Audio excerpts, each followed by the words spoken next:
Bueno, así primero agradecerle a agradecerle a Claudia que me invitó. Muy simpático en el flyer, decía que soy doctor y le digo, te agradezco el doctorado honoris causa, pero no soy doctor, tengo 2 maestrías. Y era tarde para cambiarlo, pero bueno, como educador, la honestidad intelectual y académica es muy importante, ¿no? Y quizás algún día tenga el título merecido y cursado como tal. Pero bueno, sí tengo muchos años en educación y hoy les voy a hablar sobre educación y humanismo en tiempos turbulentos. Vamos a hablar de temas, de, de contenidos, de valores, vamos a hablar de ciertas ideas pedagógicas, filosóficas y claro que sí incluí también algunas ideas, nociones, fuentes del judaísmo para complementar la presentación y las ideas que les voy a presentar y a comunicar hoy. Y bueno, esperemos que haya al final preguntas y podamos hacer esto un poco más como diálogo y no como un monólogo, pero me parece que son temas importantes. Ustedes como educadores que están, ya sea como dueños de colegios o directores o en algún sentido administrando, también están metidos en el mundo de la educación y estos temas de contenido son importantes. Y bueno, antes de empezar, y para hacerlo un poco más simpática el asunto, como gestores, que ustedes muchos son, me pregunto, ¿cómo haces para hacer una presentación con cuántas diapositivas para que exactamente dure los 45 minutos que tienen que durar? No tengo idea. Así que hay una incógnita aquí. Puede ser que dure 20 minutos la presentación y puede ser que no llegamos ni a la mitad. Pero vamos a ver. Bueno, los veo muy serios. Ok, entonces vamos a empezar. Quiero empezar con una cita y también me disculpo porque a nivel didáctico nunca debe de uno hacer una presentación con tanto texto, lo sé como educador que soy, pero por otro lado creo que es importante dejar que las fuentes hablen. Y estas fuentes a mí me han hablado y quiero que ustedes escuchen de la misma fuente. Pues voy a leer aquí porque aquí está. Él era el mejor de los tiempos, era el peor de los tiempos, la edad de la sabiduría y también de la locura, la época de las creencias y de la incredulidad, la era de la luz y de las tinieblas, la primavera de la esperanza y el invierno de la desesperación. Todo lo poseíamos, pero no teníamos nada. Caminábamos en derechura el cielo y nos extraviábamos en el camino opuesto. En una palabra, aquella época era tan parecida a la actual, que nuestras más notables autoridades insisten en que tanto en lo que se refiere al bien como al mal, solo es aceptable la comparación en grado superlativo. Seguramente algunos de ustedes conocen el texto, que es de Charles Dickens, Una historia de 2 ciudades. Curiosamente es un texto que habla de una época previa a la Revolución Francesa, alrededor de finales del siglo XVIII. Y este texto me hace mucho pensar y recapacitar, ¿no? Porque finalmente podríamos estar hablando de nuestra época en la que nos tocó vivir, no sé si estén de acuerdo. Y lo que nos dice finalmente el texto es que todo momento histórico, todo contexto, toda tecnología puede ser aprovechada para el bien, puede ser utilizada para, vamos a decir, sacar lo mejor que tenemos los seres humanos y también puede ser usada para exactamente lo contrario. Entonces, sí estamos viviendo en una época muy especial, seguro diferente a todas las demás épocas de la humanidad. Ahora tenemos tanto acceso a la tecnología, a la información, etcétera, ¿no? Y bueno, vamos a ver esto de qué habla. Aquí una cita del rabino Rav Lord Jonathan Sacks. No sé si alguien esté familiarizado con él, murió hace unos pocos años, muy joven de cáncer, pero recibió finalmente el título de Lord por la corona inglesa. Vivimos en una sociedad que venera el yo, cuyo ícono es la selfie, cuyo código moral es lo que te funciona a ti, que tiene más opciones y afluencia que en toda la historia de la humanidad y al mismo tiempo más abuso de sustancias, desórdenes alimenticios, estrés, depresión, suicidio que en toda la historia de la humanidad. Evidentemente no es una afirmación científica ni mucho menos, no es una percepción y posiblemente no habría forma de tampoco haber medido en quizás 500 años atrás estos indicadores que hoy en día no son tan claros, ¿no? Pero me parece que sí te hace pensar esta cita, ¿no? O sea, tenemos todo, como decía al principio la frase de Charles Dickens del libro, y por otro lado parece que no tenemos nada, ¿no? Es como el mejor de los tiempos y el peor de los tiempos. Entonces, ¿qué es lo que haces hoy en día cuando quieres saber algo? Pues le preguntas a ChatGPT, ¿no? Le preguntas a una inteligencia artificial. Anteriormente buscábamos en Google, pero eso ya es demasiado tardado porque hay que buscar fuentes y corroborar que sean fidedignas, que sean autoritarias, ¿no? Entonces, le pregunto, ¿cuáles son los retos, ¿no? de estas épocas, de estos tiempos que estamos viviendo? También para que podamos definir y ponernos de acuerdo. Me dice cambio climático, la crisis ambiental y el calentamiento global, desigualdad económica. Creo que nos queda claro que la brecha entre ricos y pobres, nunca ha habido esta desigualdad en toda la historia de la humanidad, con multibillonarios y gente que estamos hablando aquí, también un dato de las Naciones Unidas, alrededor de 600 millones de personas en pobreza extrema, que eso ya dice mucho. La pandemia del COVID evidenció la fragilidad del sistema de salud, ¿no? En el mundo, y sabemos que va a venir otra crisis sanitaria en algún momento. Tecnología y privacidad, la rápida información, la evolución de la tecnología plantea preguntas sobre privacidad, seguridad, el impacto en el empleo. Una que me parece clave, desinformación. La propagación de noticias falsas, desinformación en línea afecta la confianza en las instituciones y el discurso público. No sabemos ya lo que es verdad, ni siquiera sabemos si una foto es verdad, porque hoy en día también la inteligencia artificial hace eso y lo hace muy bien. Bueno, conflictos geopolíticos, migración y refugios, cambio demográfico, educación y empleo y crisis de la democracia, que sí me parece importante mencionarla.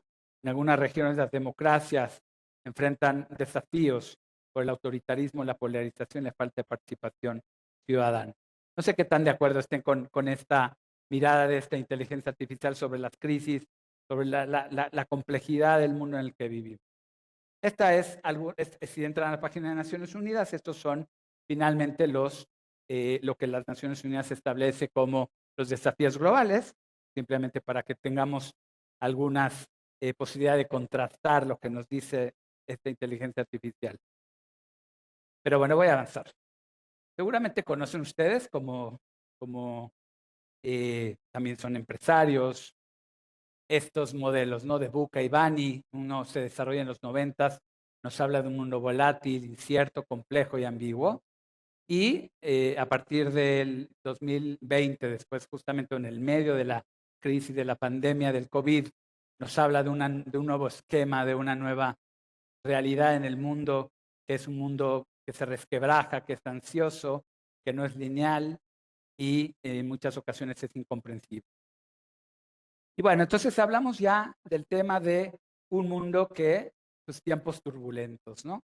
Y ahora hablemos un poco también de esta idea de cuáles son los principios del humanismo, para tratar de ponernos también de acuerdo en función a definir estos conceptos, ¿no? Dignidad del ser humano, se sostiene que cada persona tiene un valor intrínseco y merece respeto. Razonamiento crítico, que es parte del tema que voy a abordar en especial ahora. Se fomenta el uso de la razón y el pensamiento crítico como herramienta para comprender el mundo y tomar decisiones informadas. Ética y moralidad, se pone énfasis en la ética basada en la experiencia humana y en la empatía, en lugar de doctrinas religiosas estrictas como en el pasado. Educación, la educación es vista como fundamental para el desarrollo personal y social, promoviendo el conocimiento y el pensamiento independiente. Autonomía, interconexión humana, ciencia y conocimiento, que se valora este conocimiento científico como una forma de entender el mundo y mejorar la vida, ¿no? Entonces, de esto estamos hablando un poco cuando se habla de humanismo y seguramente hay muchas definiciones y muchas ideas al respecto, ¿no? Pero el centro de todo esto es una concepción antropocéntrica del mundo, ¿no? El ser humano está al centro, se habla de la importancia, voy a usar un término más religioso, pero lo entendemos, de lo sagrado que es la vida humana, ¿no? De lo importante que es la vida humana y de cómo se tiene que cuidar y respetar.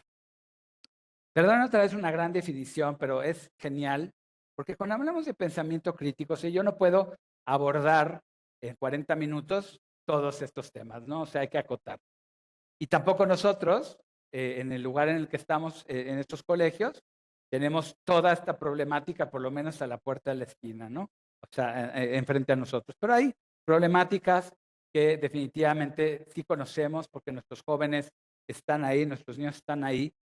He tenido la posibilidad de ser maestro también de primaria y es sorprendente cómo han cambiado las generaciones con finalmente la exposición a todos estos estímulos, a toda esta información. Entonces, cuando hablamos de pensamiento crítico, cómo lo podemos definir? Se los voy a leer. Linda Elder es una de las pioneras sobre pensamiento crítico. Desarrolló un instituto que promueve, incentiva y enseña para desarrollar pensamiento crítico. Es un pensamiento autodirigido y autodisciplinado que intenta razonar en el más alto nivel de calidad de forma imparcial. Si existe tal, ¿no? Yo agrego. Las personas con pensamiento crítico intentan vivir de forma racional, razonable, empática. Son conscientes de la naturaleza intrínsecamente defectuosa del pensamiento humano cuando no se controla. O sea, el pensamiento humano tiene bastantes shortcomings, como traducir esto en español. No es perfecto, todo lo contrario, es imperfecto. Se esfuerzan por disminuir el poder de las tendencias egocéntricas y sociocéntricas. Utilizan herramientas intelectuales que ofrecen el pensamiento crítico, conceptos y principios que les permiten analizar, evaluar y mejorar el pensamiento. Trabajan con diligencia para desarrollar las virtudes intelectuales de integridad intelectual, de humildad, de justicia, salud, pero desarrollar virtudes intelectuales de integridad intelectual, humildad, justicia y confianza en la razón. Se dan cuenta de que por muy hábiles que sean como pensadores, siempre pueden mejorar su capacidad de razonamiento y que en ocasiones serán presa de errores, de distorsiones y de la irracionalidad humana, de prejuicios, de sesgos, de intereses propios, de intereses creados. Se esfuerzan por mejorar el mundo en todo lo que pueden y contribuir a una sociedad más racional y civilizada. Al mismo tiempo reconoce la complejidad inherente a esta tarea. Evitan pensar de forma simplista sobre cuestiones complejas. Se esfuerzan por tener debidamente en cuenta los derechos y necesidades de los demás. Reconocen la complejidad de desarrollarse como pensadores y se comprometen a practicar durante toda la vida para mejorar. Encarnan el principio socrático, la vida no examinada no merece la pena ser vivida, porque se dan cuenta de que muchas vidas no examinadas juntas dan como resultado un mundo acrítico, injusto y peligroso. Y se dan cuenta, es una definición hermosa, porque no únicamente utiliza la idea del pensamiento crítico como pensamiento más sofisticado, sino está directamente atado a la moralidad, está atado al humanismo, ¿no? O sea, piensa de manera crítica para mejorar tu entorno, para entender tus propias limitaciones, tus propios sesgos, para de alguna manera ser más crítico también de qué sabes, por qué lo sabes, cuáles son las consecuencias de estas ideas, etcétera. Pues vamos a hablar ahorita ya más aterrizadamente sobre nuestros jóvenes y nuestros niños y el infame algoritmo, ¿no? El algoritmo de las redes sociales en las que estamos metidos una buena parte del día, crean cámaras de eco, no sé si escucharon esto de echo chambers, ¿no? Que hacen una resonancia mediática. Si yo estoy metido en esta cámara aislada y únicamente escucho mi voz, porque todos aquellos que me aparea y con los que me conecta el algoritmo piensan lo mismo que yo pienso. Es un poco como estar en un lugar y escuchar el eco de lo que yo digo. ¿Qué pasa a la larga con esto? Genera un engaño, un autoengaño de que hay consenso. No hay consenso en este mundo. La gente piensa diferente. La gente tiene diferentes vivencias, diferentes ideas, diferentes experiencias. Pero si yo estoy solamente en una cámara de eco, entonces voy a creer que todo el mundo piensa como yo. Y esto es peligroso porque aparte fomenta polarización social y creo que uno de los riesgos más grandes es la imposibilidad del diálogo. Atrofia la posibilidad de dialogar, la posibilidad de estar frente a otro y escuchar sus ideas y construir a partir de esas ideas.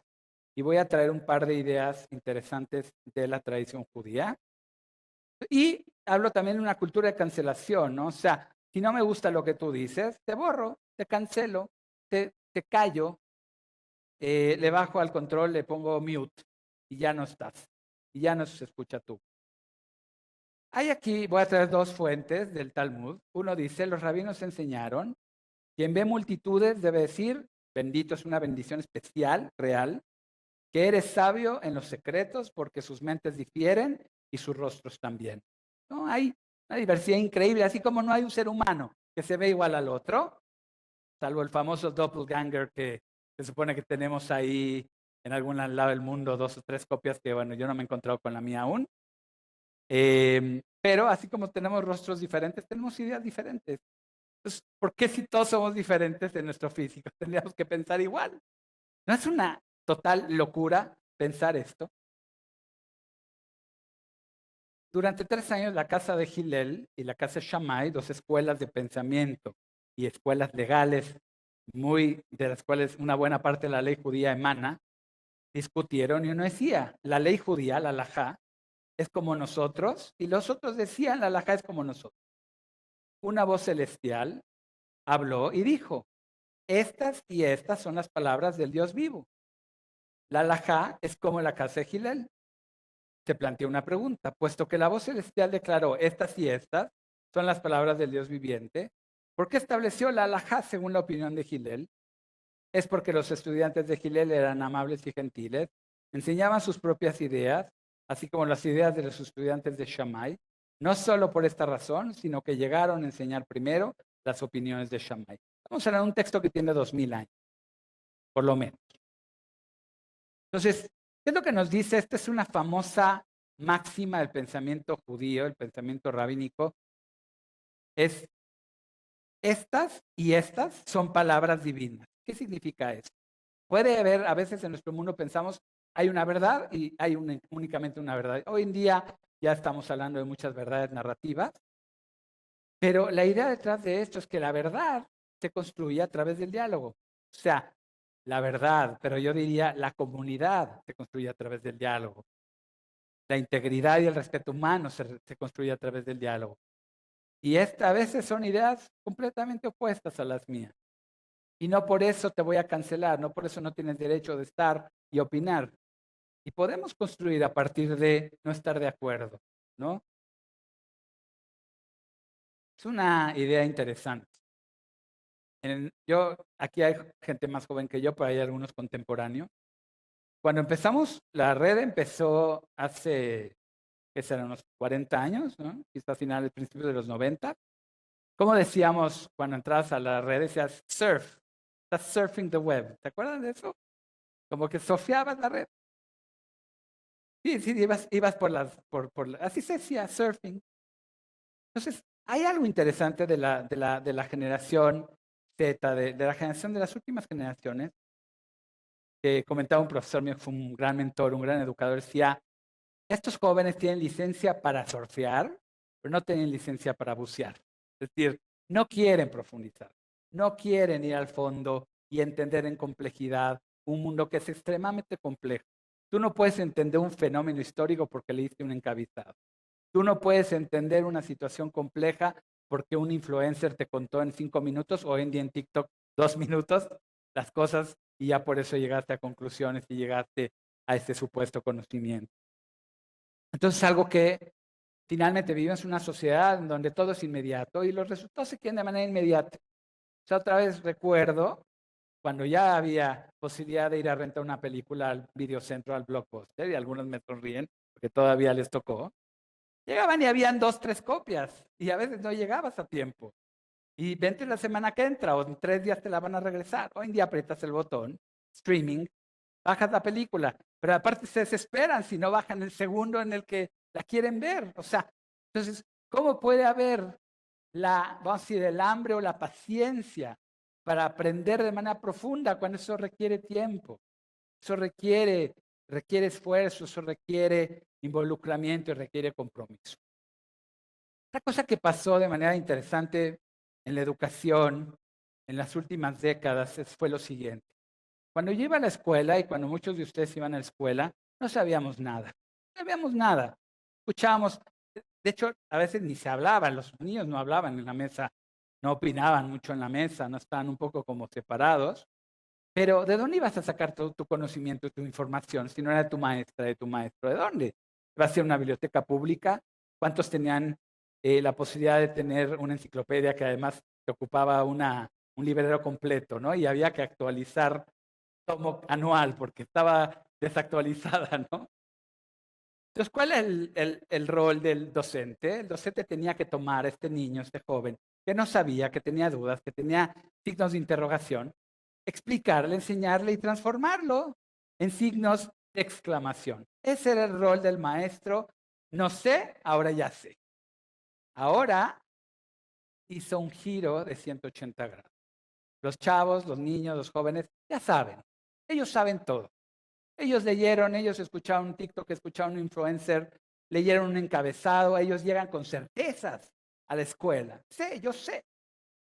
¿Y qué es nuestro rol como educadores? Regresarlos al cuestionamiento. ¿Estás tan seguro de eso que estás diciendo? Solo es así, únicamente es así. Todos piensan así. ¿De dónde obtuviste tu fuente de información?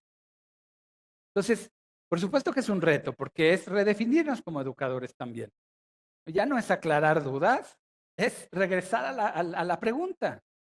Tratar de, vamos a decir, de que los niños y los jóvenes no se sientan que hay tanta certeza en lo que ellos piensan y revisiten y cuestionen esas ideas.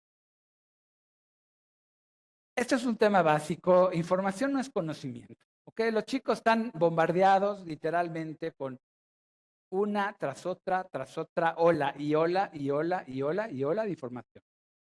Y navegar ese mundo de tanta información y tanta complejidad es muy difícil. Entonces aquí el rol del maestro es más un orientador, es más alguien que acompaña. Para tener conocimiento se requiere contexto, se requiere entender qué es complejidad y se requiere la posibilidad de matizar. En este mundo nada es blanco y negro, ni siquiera las sillas donde están sentadas son blancas, porque tienen tonos, tienen gamas.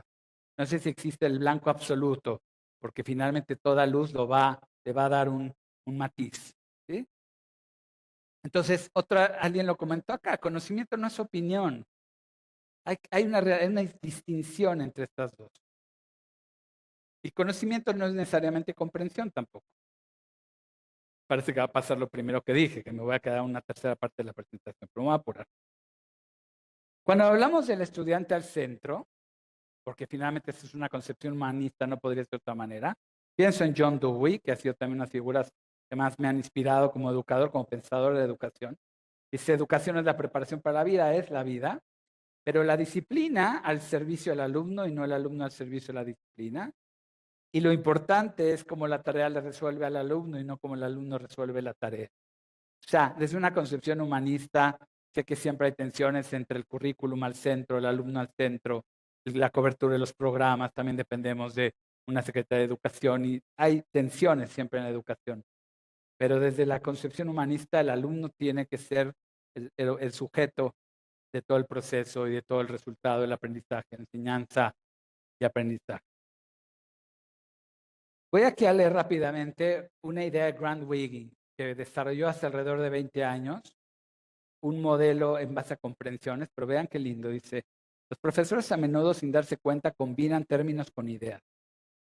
Es su deseo de hacer la enseñanza más eficiente, tratan la teoría o estrategia como un hecho relacionado con una definición. Terminan convirtiendo una inferencia reveladora en una palabra que pone fin al pensamiento. Pagamos por este deseo de cubrir las cosas cada vez más rápidamente al traer las ideas como hechos, salud, como hechos relacionados con una definición. Termina convirtiendo una inferencia revelada en una palabra que pone fin al pensamiento. Pagamos por este deseo de cubrir las cosas cada vez más rápidamente al tratar las ideas como hechos deben aprenderse en lugar de inferencias que deben validarse, analizarse mediante el uso. Sin darnos cuenta, terminamos inhibiendo el significado y la trascendencia. Y esto me parece genial. Los estudiantes terminan simplemente traficando con palabras sin sentido. La ciencia es tratada como una lengua extranjera en lugar de un conjunto de conocimientos y comprensión. Y ellos desarrollaron esta idea y digo, si no me va a dar tiempo de ir, quiero por lo menos hacer énfasis aquí. Ellos desarrollaron una taxonomía de comprensiones. Dice, primero hay que lograr que el alumno, hablando de pensamiento crítico, que pueda explicar, que pueda tener la capacidad de argumentar y justificar fenómenos, experiencias, hechos.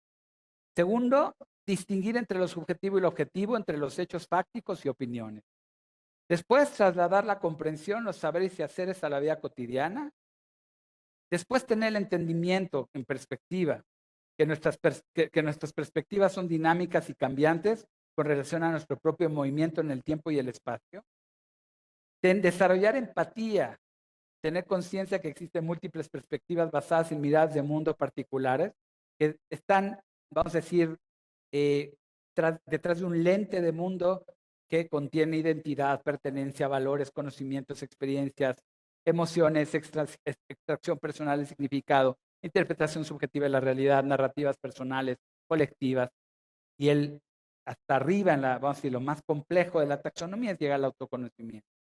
La comprensión sobre los límites y fallos inherentes al pensamiento y al razonamiento humano, reconocimiento y la concienciación de nuestros propios sesgos, prejuicios, proyecciones y limitaciones.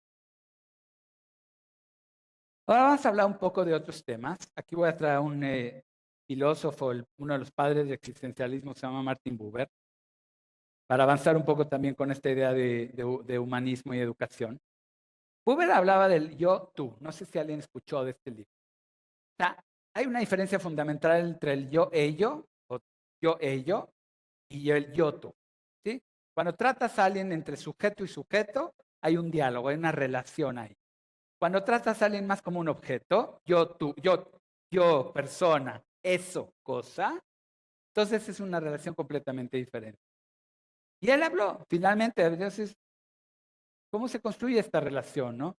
Los estudiantes no son objetos, el maestro por supuesto que tampoco, pero fíjense que nuestra sociedad quizás tiende un poco a objetizar a la gente, ¿no? ¿Cómo me puede servir? Cuando piensas cómo te puede servir, ya no es sujeto. El sujeto no te sirve, porque no es algo para ser utilizado. Pues para Martin Buber la relación auténtica entre personas es el fundamento del humanismo. La verdadera educación no es simplemente transmisión del conocimiento, sino una interacción que transforma tanto al educador como al educando. La educación como encuentro. En un contexto de crisis, la educación debe fomentar la construcción de relaciones significativas y auténticas. El diálogo es el medio por el cual los estudiantes aprenden a ser humanos en plenitud.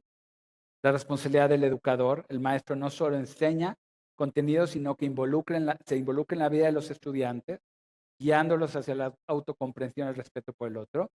Y finalmente el humanismo dialógico en tiempos turbulentos. En una época de polarización, la educación es un espacio para el diálogo respetuoso y el encuentro.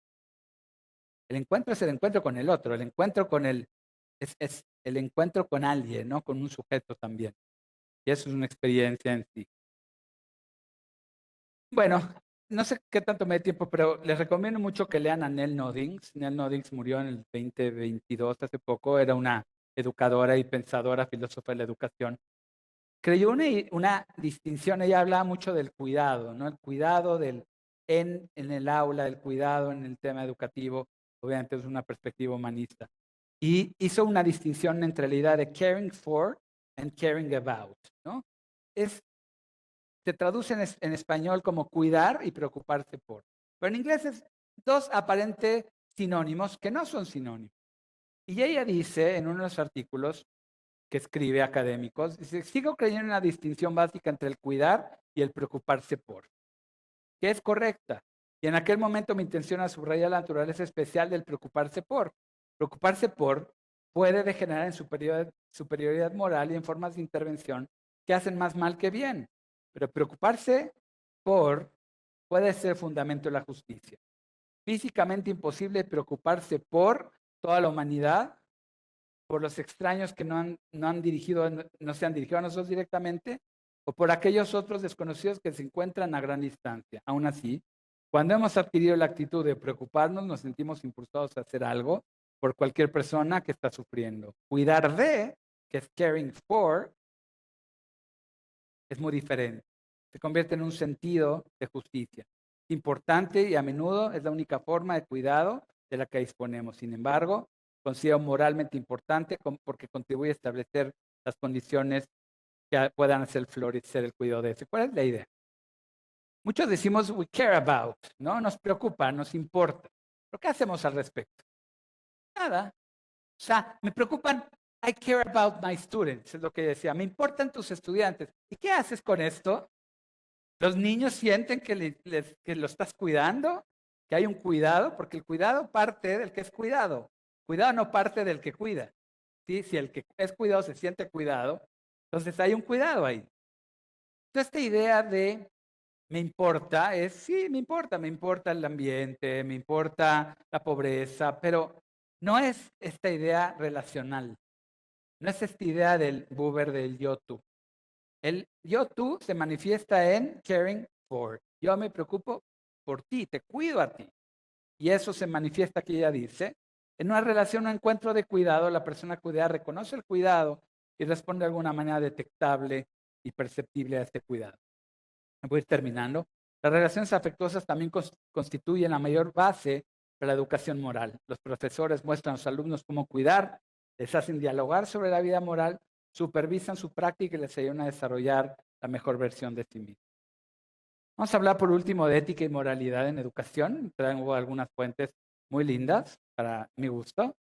Dice el Rabbi Tarfón en la ética de los padres, solía decir, no es tu deber terminar el trabajo, pero tampoco eres libre de descuidarlo. O sea, no lo vas a terminar, pero no por eso no lo vas a iniciar y no lo vas a cuidar.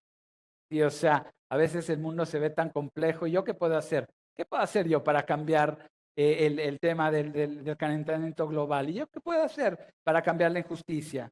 Está bien, tú no vas a terminar la tarea, pero eso no significa que estás exento de involucrarte.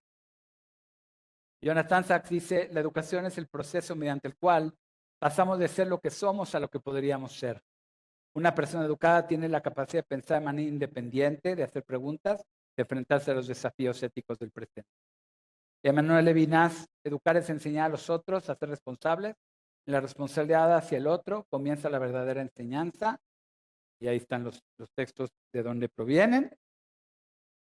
Ya para terminar y dejar preguntas, el objetivo de la educación, estamos hablando de este hombre, que está Martin Luther King. Después hay una persona y a la derecha está este hombre que se llama Abraham Joshua Heschel. Dice así, el objetivo de la educación no es la acumulación de información, sino el acercamiento a la sabiduría y la capacidad de discernir lo sagrado en la vida cotidiana. Y la hija Susana Heschel dijo, cuando volvió a casa de Selma, él estuvo en esta marcha famosa de Selma Montgomery en plenos años 60, cuando estaban buscando, obviamente, toda la lucha de derechos civiles en los Estados Unidos. Dice, mi padre escribió, para muchos de nosotros la marcha de Selma Montgomery fue una protesta y una oración. Las piernas no son labios y caminar no es arrodillarse, y sin embargo, nuestras piernas entonaban canciones, incluso sin palabras, nuestra marcha era adoración, sentía que mis piernas rezaban. La frase obviamente nos habla de la importancia desde una perspectiva humana de involucrarse, ¿no?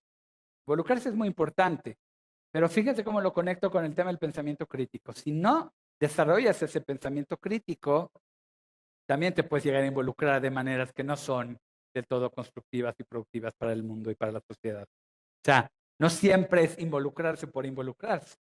Involucrarse desde un lugar de conocimiento, vamos a decir, de entendimiento y de conocimiento de nuestras propias limitaciones. Termino con la idea del imperativo categórico de Immanuel Kant, que es obviamente toda una idea base, porque decimos, bueno, si ya hoy en día la religión y nuestras escuelas son laicas, la religión no es algo que tampoco es de este espacio. Entonces, ¿qué hago para enseñar ética y para enseñar moral? Porque si no, alguien va a decir que estoy indoctrinando al niño, porque estoy hablando de Dios y de la Biblia. Entonces, el imperativo categórico es un concepto central en la ética de Immanuel Kant. Se refiere a un principio moral que actúa como norma universal para guiar nuestras acciones. A diferencia de los imperativos hipotéticos que dependen de deseos o condiciones, el imperativo categórico es incondicional y se aplica a todos los seres racionales sin excepción. La fórmula de la ley universal actúa solo según aquella máxima que puedas desear que se convierta en ley universal Esto implica que antes de actuar debemos considerar si quisiéramos que nuestra acción se convirtiera en una regla para que todos pudiesen seguir, ¿no? El famoso, no hagas para los demás lo que no quieres para ti. Y finalmente la fórmula de la humanidad actúa de tal manera que trates a la humanidad, tanto en tu persona como en la de cualquier otro, siempre al mismo tiempo como un fin y nunca como un medio. Volvemos a Buber, volvemos a la relación de tú y yo. Este principio destaca la dignidad inherente a cada persona y prohíbe el uso de otros como simples instrumentos para nuestros propios fines, no como objetos, sino como sujetos. El imperativo categórico enfatiza la importancia de la razón y la moralidad en nuestras decisiones, sugiriendo que debemos actuar de acuerdo con principios que puedan ser aceptados universalmente, promoviendo un sentido de deber y de responsabilidad, de corresponsabilidad y de responsabilidad ética. Bueno, con eso termino. Entonces, un poquito para 2 minutos, si tiene alguien alguna pregunta o comentario, trata un poquito de hacer el recorrido que hice aquí. Entonces, hablamos de tiempos turbulentos, una época compleja. Pero finalmente hay un poco que, como dice en inglés, choose your battles, ¿no? O sea, escoge tus batallas, porque todas no las vas a poder librar. Y sí, el mundo está lleno de retos y situaciones que difícilmente uno puede encarar de manera exitosa. Entonces, yo traje aquí un tema fundamental que sí tiene que ver con el espacio de la educación, el espacio de la escuela, del espacio que tiene que ver con el área de influencia de ustedes, que es en una época de desinformación. Lo platicamos hace rato cuando están haciendo el speed dating o el networking. Decía, todos, o sea, en el momento en que por ejemplo, los periodistas, la carrera de periodismo, los mismos medios se convirtieron también en medios de entretenimiento.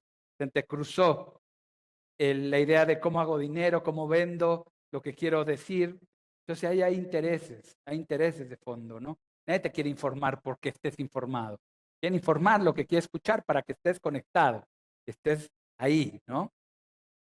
Los influencers, los chavos los escuchan, los admiran. ¿Qué hay de fondo de lo que dicen? ¿Quién les pagó?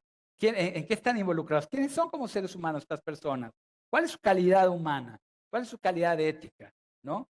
¿Por qué dicen lo que dicen? ¿Por bondad y nobleza o hay algo que habría que entender? ¿No? Entonces, de repente, en este lugar, donde más que nunca necesitamos pensamiento crítico, necesitamos que los chicos, los niños, puedan de verdad hacer un ejercicio de vida de checar sus fuentes, de checar, de revisar, de entender de dónde vienen sus ideas, por qué se piensa lo que se piensa, si son hechos, si son opiniones, si hay otras fuerzas en juego, si hay manipulación en el medio. Obviamente, entonces, este espacio de pensamiento crítico, pero ligado al tema humanista, al tema de las relaciones humanas, de los vínculos, de la conexión, y legado, por supuesto, a la ética y a la moralidad, que si bien entiendo que la moral cambia, no cambia de acuerdo a los contextos y las sociedades y las épocas, pero a mí me parece que este tema del relativismo moral ya llegó demasiado lejos, ¿sí? O sea, no podemos vivir en un mundo donde haz lo que quieras y haz lo que te conviene. Y termino con una pequeña anécdota personal. Hace unos pocos días atrás, el pueblo judío vivió el Día del Perdón, Yom Kippur, no sé si ustedes escucharon.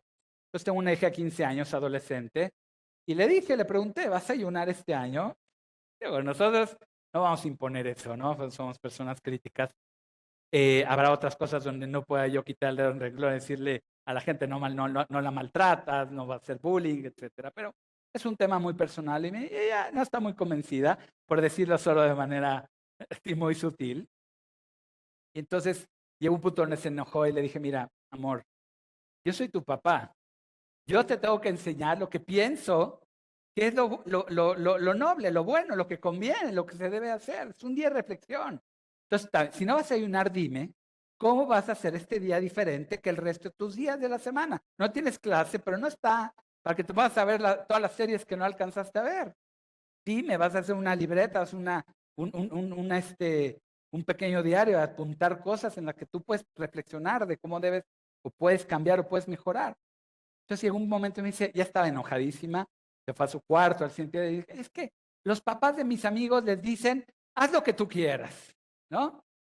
Que bueno, este no es el papá de tus amigos.